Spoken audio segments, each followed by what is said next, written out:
हे total red boundary जी आहे ती गोदावरी नदीची बाउंड्री आहे, म्हणजे गोदावरी नदीचा जो एरिया आहे तो या एरियापर्यंत येतो. ओके, आता पहा गोदावरी नदीची जी सुरुवात आहे, गोदावरी नदीची जी सुरुवात आहे ती या पॉइंटला होते. इथे काय आहे हो, हे ब्रह्मगिरी आहे. कुठं? त्र्यंबकेश्वरला.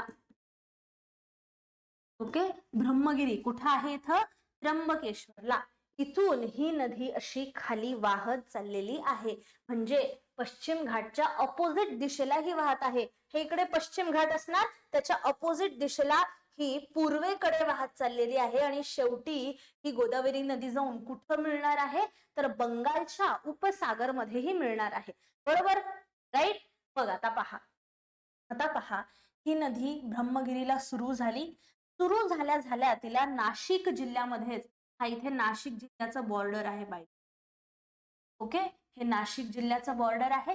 नाशिक जिल्ह्यामध्येच याला प्रमुख 2 नद्या भेटतात.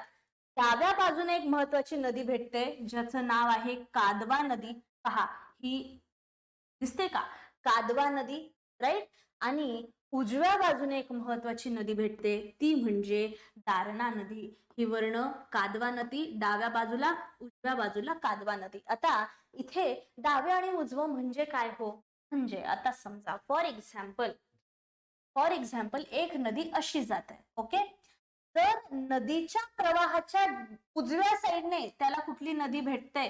तर ती त्याची उजवी उपनदी होते. पहा, तर या नदीच्या प्रवाहाच्या डाव्या साईडनं याला कुठली नदी भेटली तर ती डावी उपनदी होत असते. मग आता फॉर एक्झाम्पल ही नदीची दिशा अशी होती म्हणून असं झालंय. आता पहा, जर का ह्या नदीची दिशा अशी असली असती वरच्या दिशेने, अशी वर जाते नदी, जस्ट इमॅजिन करा. मग ह्याची उजवी नदी या हाताची. पहा का? कारण की या नदीच्या उजव्या बाजूने प्रवाहामध्ये ही विलीन झाली म्हणून ही उजवी उपनदी, आणि ही असणार याची डावी उपनदी डाव्या बाजूने.